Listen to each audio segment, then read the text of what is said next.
आपका बहुत बहुत स्वागत। मैं हूं आपके साथ मनोज सक्सेना। बड़ी खबर सुप्रीम कोर्ट से आ रही है।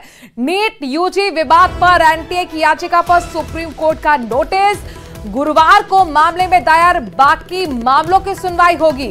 एनटीए की सभी याचिकाएं सुप्रीम कोर्ट में ट्रांसफर करने की अपील की गई है, तो गुरुवार को मामले में दायर बाकी मामलों की सुनवाई होगी। एनटीए की जो सभी याचिकाएं हैं सुप्रीम कोर्ट में ट्रांसफर करने की अपील की गई। नीट यूजी विवाद पर एनटीए की याचिका पर सुप्रीम कोर्ट ने नोटिस जारी किया है और अब इस मामले की गुरुवार को सुनवाई होगी। दायर बाकी मामलों की सुनवाई गुरुवार को होगी। एनटीए की सभी जो याचिकाएं हैं सुप्रीम कोर्ट में ट्रांसफर करने की अपील की गई है। आपको बता दें कि नीट यूजी पर लगातार छात्रों को इंतजार है सुप्रीम कोर्ट के फैसले का और अब गुरुवार को इस मामले में बाकी याचिकाओं की सुनवाई होनी है, बाकी मामलों की सुनवाई होनी है। एनटीए की सभी याचिकाएं सुप्रीम कोर्ट में ट्रांसफर करने की अपील की गई है। नीट यूजी विवाद पर एनटीए की याचिका पर सुप्रीम कोर्ट ने नोटिस जारी कर दिया है। नीट को लेकर लगातार धांधली का आरोप लगा। छात्रों की मांग है कि रीनीट होना चाहिए।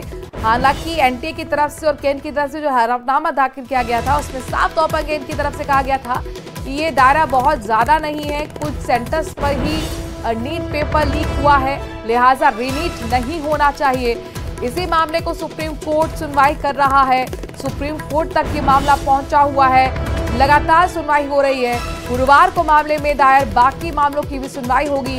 एनटीए की सभी याचिकाएं सुप्रीम कोर्ट में ट्रांसफर करने की अपील की गई है। बड़ी खबर सुप्रीम कोर्ट से निकलकर आ रही है। नीट यूजी विवाद से जुड़ी हुई जानकारी अपने दर्शकों को दे दें। एनटीए की याचिका पर सुप्रीम कोर्ट का नोटिस जारी हुआ है। गुरुवार को मामले में दायर बाकी मामलों की सुनवाई होगी।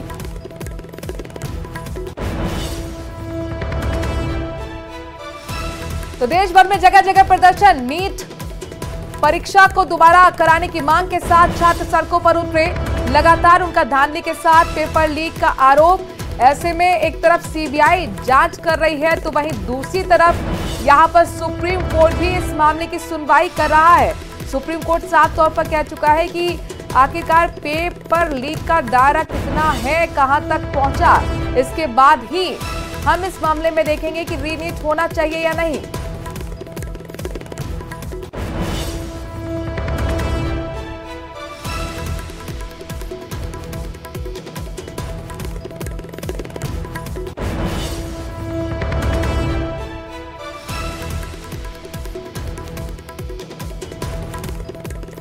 अनंत अंबानी और राधिका मर्चेंट के वेडिंग रिसेप्शन में कल कई बड़ी हस्तियां शामिल हुई।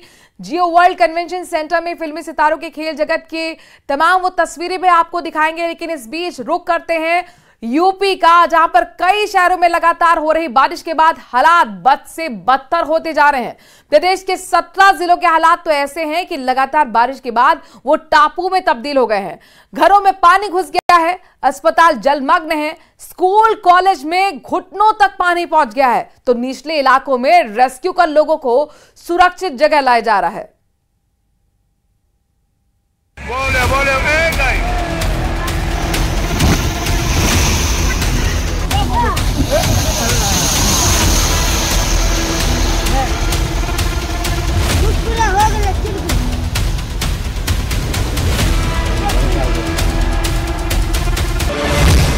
जहां तक नजर वहां तक सैलाब।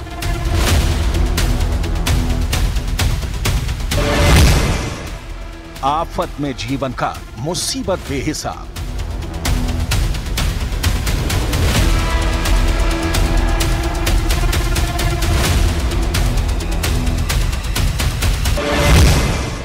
झील बनते शहर, हालात बद से बदतर।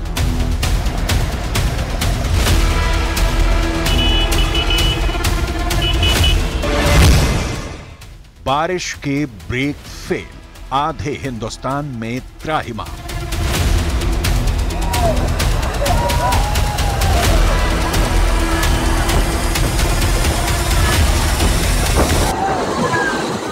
उत्तर से लेकर दक्षिण तक, पूरब से लेकर पश्चिम तक, इस वक्त आप कहीं भी देखें तो नजर आएगा सैलाब। उफान मारती नदियां, तेज आवाज से बहते झरने, पानी आया था ना सर, खतरे को दिखाती नहरें और ब्रेक फेल बारिश के आगे मुसीबत के मारे जान जोखिम में डालते इंसान।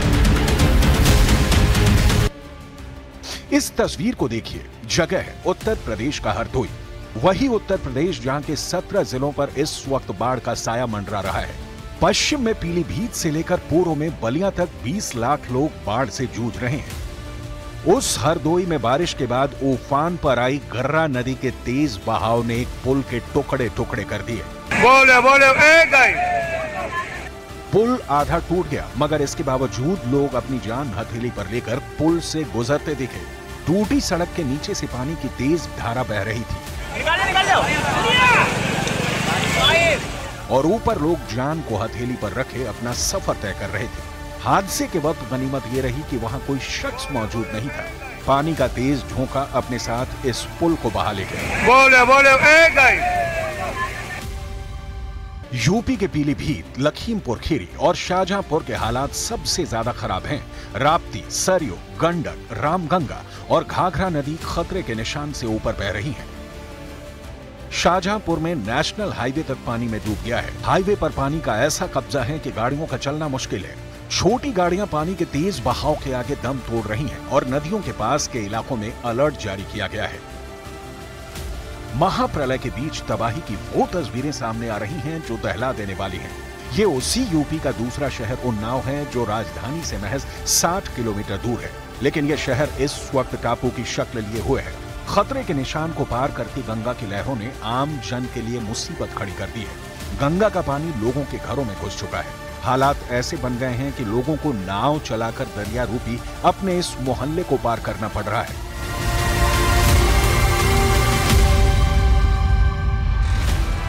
उसी यूपी की ये 3 तस्वीरें भी देखिए। पहली शाहजहांपुर की है, जहां मेडिकल कॉलेज पानी में डूबा तो प्रिंसिपल मरीजों के स्ट्रेचर को अपनी सवारी बनाकर पानी पार करते दिखे और मेडिकल कॉलेज के 4 कर्मचारी स्ट्रेचर को खींचते नजर आए।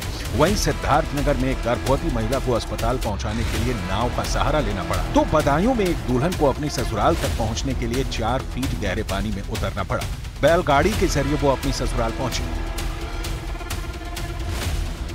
उधर इटावा में थोड़ी देर की बारिश के बाद एक अंडरपास में इतना पानी भर गया कि वहां से गुजर रही एक बस पूरी तरह से फंस गई। बस डूबी तो उसमें सवार 20 यात्रियों की सांसें अटक गई। करीब 2 घंटे तक बस पानी में फंसी रही।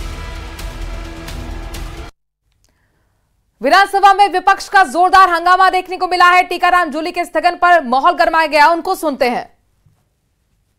बयान ज्यादा देते हैं, काम कम करते हैं। मैं तो कहूंगा पहले कानून बनाए फिर बात करें।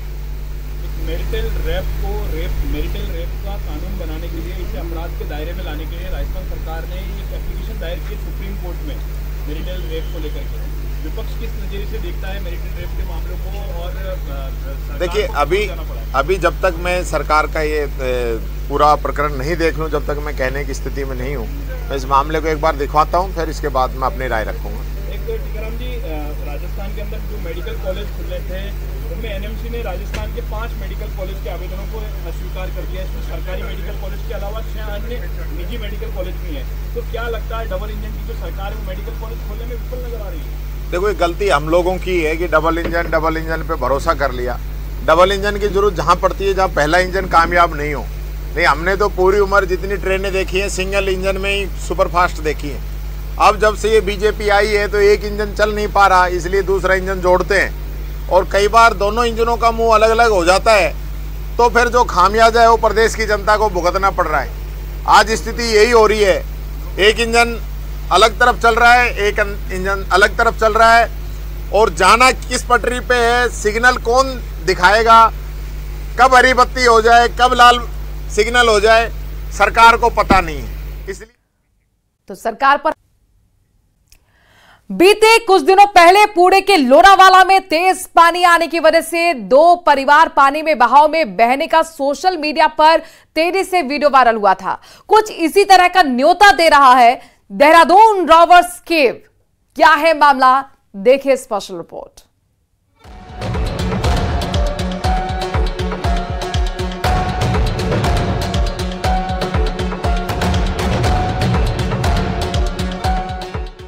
देहरादून के रॉबर्स केव की ये तस्वीरें बीती 23 जून की हैं, जिसमें आप देख सकते हैं कि किस तरह लोगों की भारी भीड़ उमड़ी हुई है।